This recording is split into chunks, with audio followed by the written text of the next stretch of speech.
Thank you, Mr. Toastmaster. Good evening, fellow Toastmasters. Good evening. Good evening. A while ago, I was online ordering some ginkgo for my memory and protein for my workouts.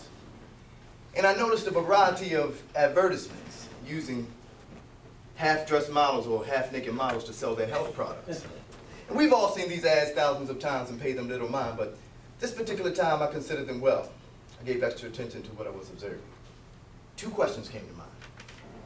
Why do we put so much, we being society, why do we put so much stock in the outer appearance, the physical? And two, will the inner person, the heart, ever be the #1 consideration or priority when dealing with attraction?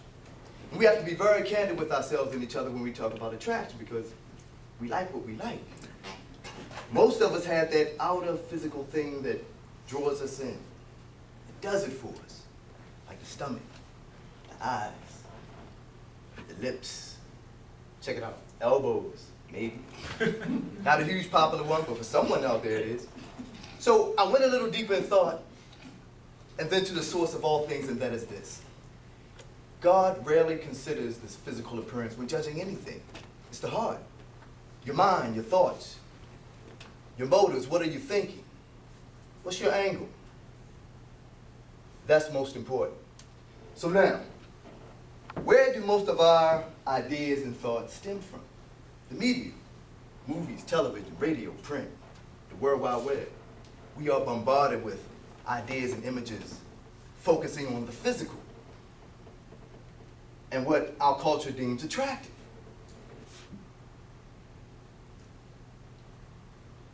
For women, it's usually height 5'6" to 5'10", bust 36, waist 24, 26, hips 28 to 36, weight 120 to 140 pounds.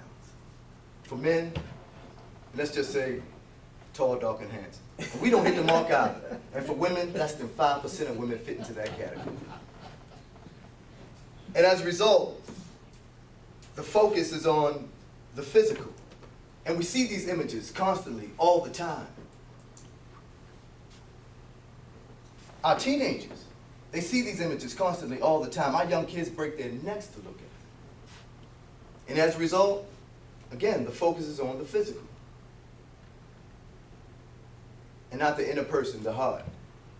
And that's often usually pushed to the back or not considered at all, or until certain circumstances forces one to do so. So what's the solution? What can we do? For one, we can convey to our youth, emphasize to the next generation that focusing on the inner person, the heart, carries a far greater weight than the superficial physical. And also that it doesn't have to be either or. You can have the total package. But don't let the media and other resources dictate to you as to what the total package should consist of. And as adults, we should also take heed to this as well. Which brings me to the title of my speech, The Big Test. One evening, a young soldier wandered into an army library and found a book to read. And as he went through this book, he was very impressed, not with the book itself, but with the remarks, the comments written in the margins of the book. He flipped to the front of the book to find the name of the previous owner. Her name was Naomi. He then investigated a little further and found out that she lived in New York. So he wrote and told her that he was very impressed, very touched by the remarks that she had written in the book. The next day he was shipped overseas. And for the next 13 months, the two of them corresponded with each other. And it soon became apparent that they were falling in love. So one day the soldier asked her to send him a picture of her. She refused, stating that if you really loved me, it didn't matter what I looked like. There it comes. There it goes. So finally the day came for them to meet. They arranged to meet in New York, Grand Central Station, 7 p.m. on a Saturday night. She told him, "You'll be able to recognize me by the red rose I'll be wearing on my lapel. 1 minute till 7. The soldier straightened his uniform as people walked towards him. His heart was pumping with anxiety in anticipation for this long-awaited moment, you see. A woman started to walk towards him. Her figure was tall and slim. Her hair was blowing in the wind. Her eyes were piercing, but gentle. The young soldier said, she was like springtime come alive. Her pale green suit was classy and showing just enough cleavage to accelerate his heartbeat once again.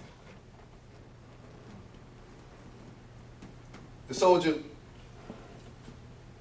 he didn't hesitate.